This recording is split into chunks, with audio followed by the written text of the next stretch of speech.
Today, I want to have a little bit of a rant with you, but one that is going to help inspire and motivate you to take more action.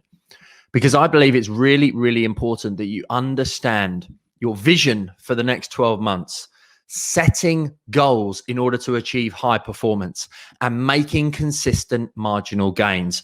And they all play a game together. Having a clear 12-month vision is absolutely vital.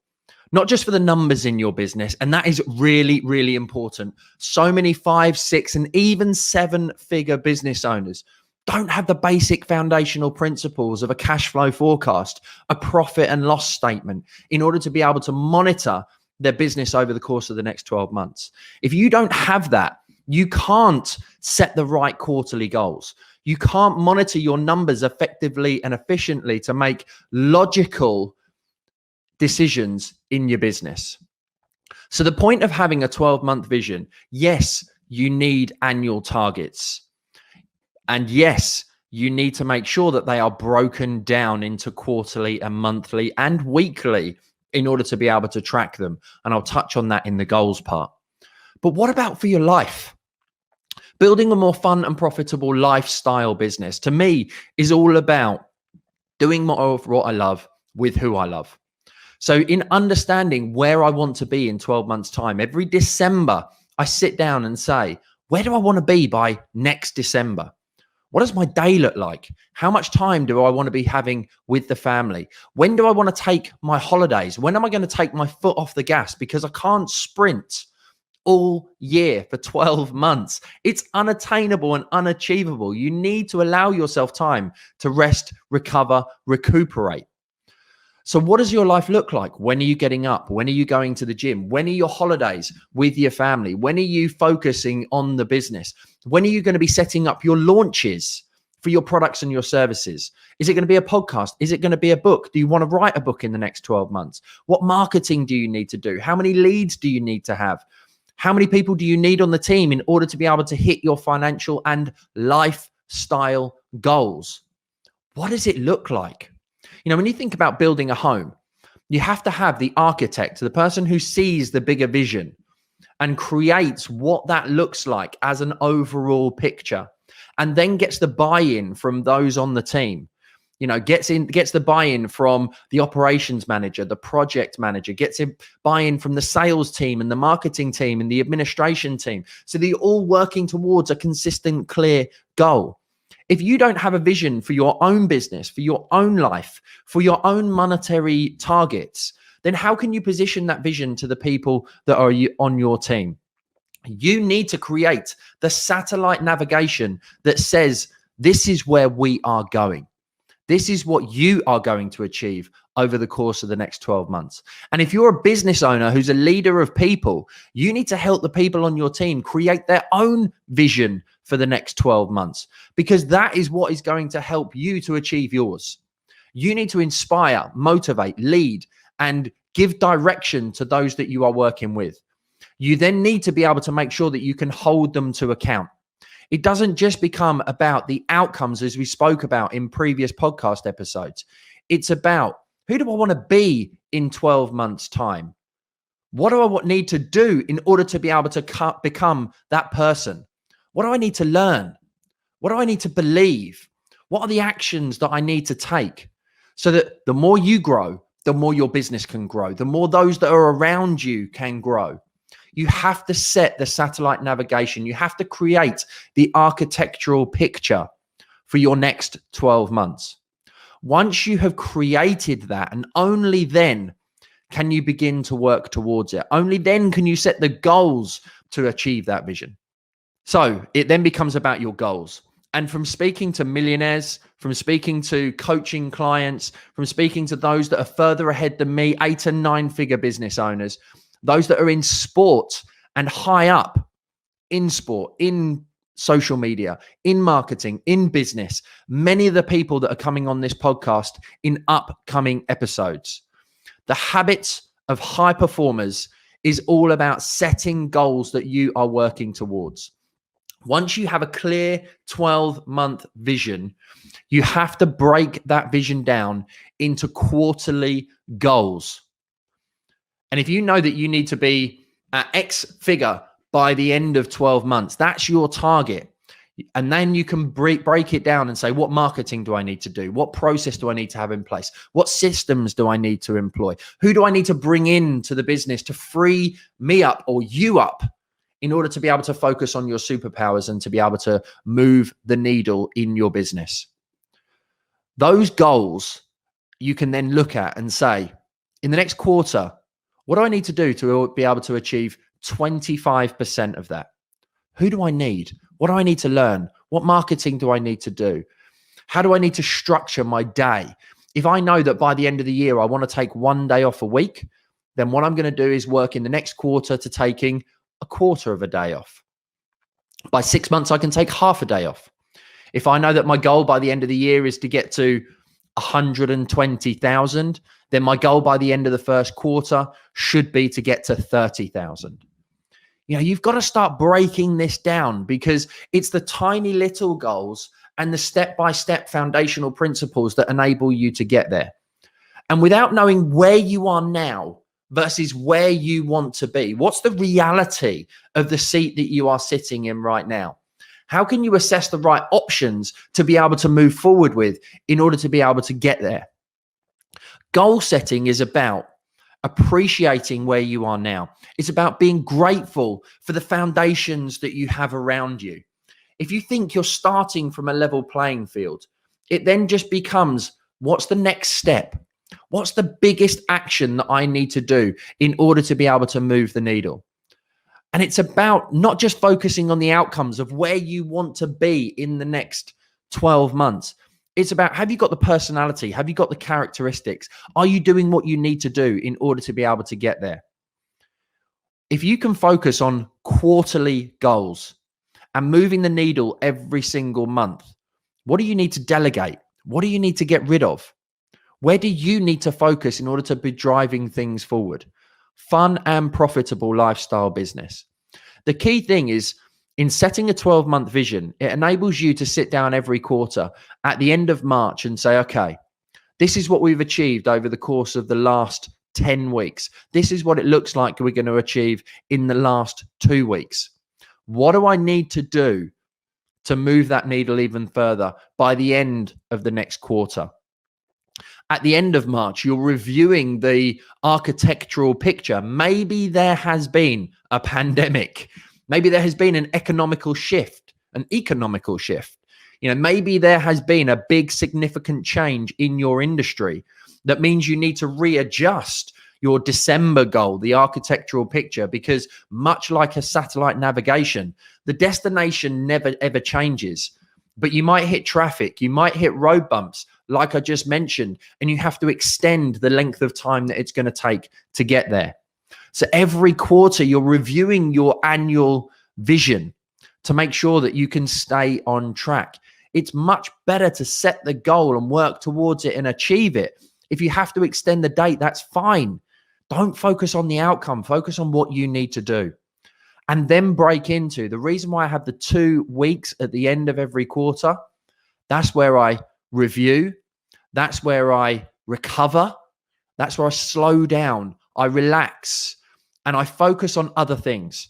I give myself the freedom to actually think, to look at the numbers, to assess how my time has been with my family, the energy and effort that I've put into all areas of life, health, fitness, finances, time, family, putting that all into play to make sure that the next quarter, I'm starting again from where's my foundation on the 1st of April.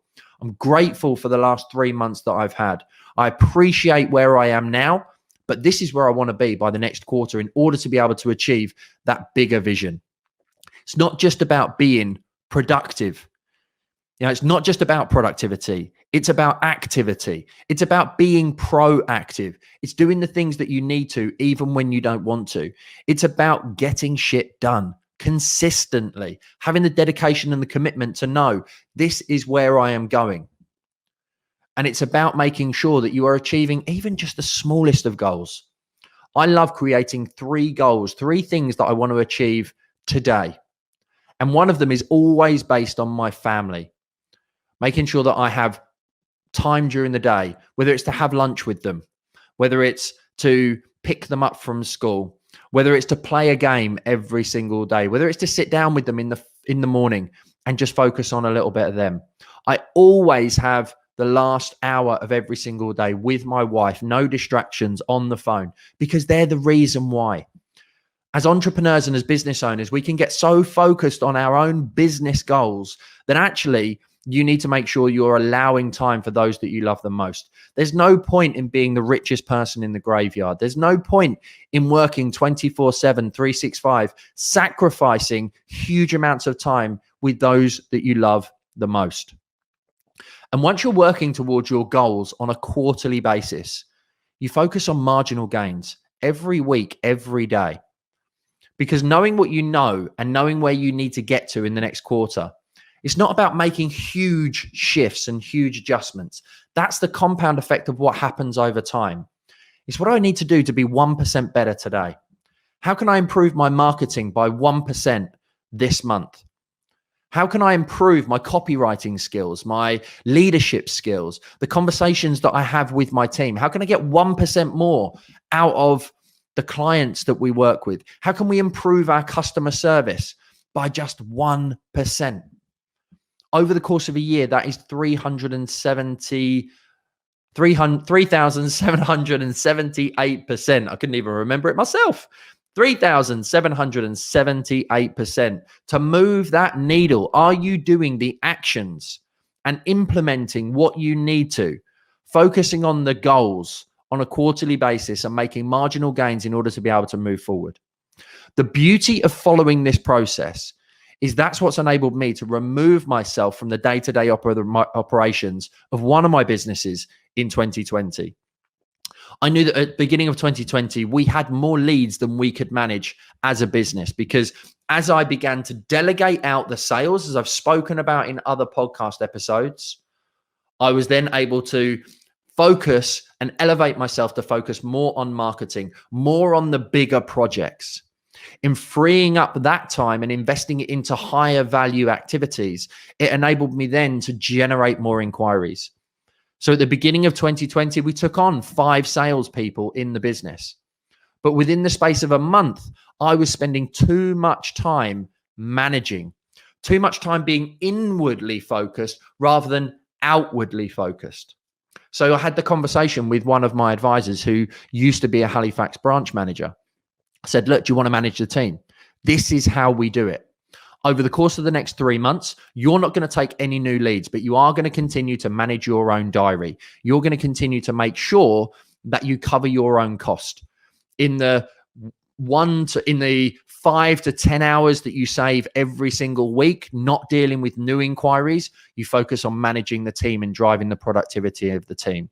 You focus on me teaching you how to monitor the numbers and the sales figures and utilize the CRM to manage the customer relationship management system, to manage those teams, to get them to be more productive. In that 3 months, even though your sales have dipped, the new advisor's income is beginning to increase. And at the end of the 3 months, it was a case of, okay, the team are now making more money. You are now able to focus more on them. You have less to do, so you can invest more time into management, into leadership, into taking on some of the compliance and operational tasks from me. So by the June, my operations manager was no longer really serving clients other than ones that were, just hanging around and he had a relationship for a long period of time. He was even starting to delegate some of those people he had been working with to the rest of the team. By which point the team was more proficient. The sales team was more proficient in our systems, our processes, the conversations that they were having, the leads that they were generating.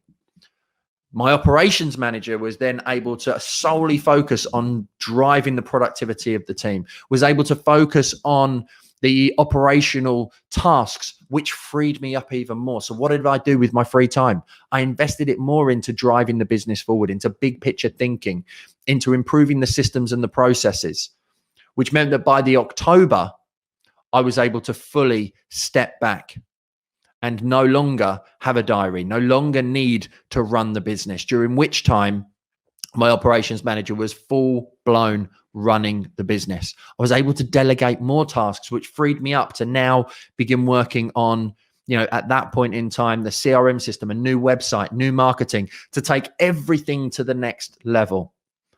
And that's how, over a 3-month incremental period, I sat down and I said, right, what needs to happen? What are the sales targets that we need to achieve over the next 3 months? If Andrew's dips by this, then the team's is going to increase by this. That means that I don't have to write any business. Once Andrew gets to the end of that 3 months, he can then be able to stop selling because they will be more proficient and more money will be coming into the bank as a result. And that is how it's potentially 1 step back for 2 steps forward every single quarter. You can't just stop selling one day. You can't just stop marketing because that will continue to feed the bucket. That will stop feeding the bucket. It's about making those marginal gains and making those big decisions based on the vision that you have. If it's to remove yourself from the day-to-day operations and move from manager into entrepreneur, and to make sure that your business runs without you leaving a legacy for your family, you need to put your focused energies into the right areas. So you can achieve this too. I see too many business owners who are busy fools, sitting on a hamster wheel, wondering how they get to the next level. This is where learning is great, but you need coaching and mentoring to go through that transition. Coaching and mentoring. Coaching is about helping you to elicit where you are now versus where you want to be. It's forward thinking. Mentoring is about literally walking the path that somebody else has trodden. They have the skills, they've been through the journey that you want to go through. And the big transition for me in 2016, after spending 10 years building a business the wrong way, was having coaches and mentors, those that could hold me to account, keep me focused. And I suggest that if you want to get yourself to the next level and you've never been there before, then you need a coach and a mentor. You need someone who can guide you, who can keep you on the straight and narrow, who can help you to understand your 12-month vision, to keep you in high performance by focusing on the goals quarterly, monthly, and weekly, and knowing the areas in which you need to make marginal gains in your vision, in your marketing, in your process, your systems, your people, your sales, and your overall business model to achieve that 12-month vision. I hope that this has given you something to think about. I hope that you are really going to take a step back and write down and re-listen to this episode and write down the steps that you need to take in order to move yourself to where you want to be. Because what you need to appreciate in your vision is every time you set a vision, you are hitting your comfort zone. It's about how you push through that comfort zone. When you feel the anxiety, the stress, the worry, it's because you've never been there before. You have to keep leveling yourself up in order to be able to level up your business, your life with your family, your clients, your team, and to make sure that you are delegating to elevate, to make sure that you are achieving what you want to every single year. The years are going faster. Time is the biggest commodity, and you need to make sure that you're maximizing it and getting the most from it. I hope this has inspired you. I hope this has given you something to think about. Thank you very much indeed for tuning in.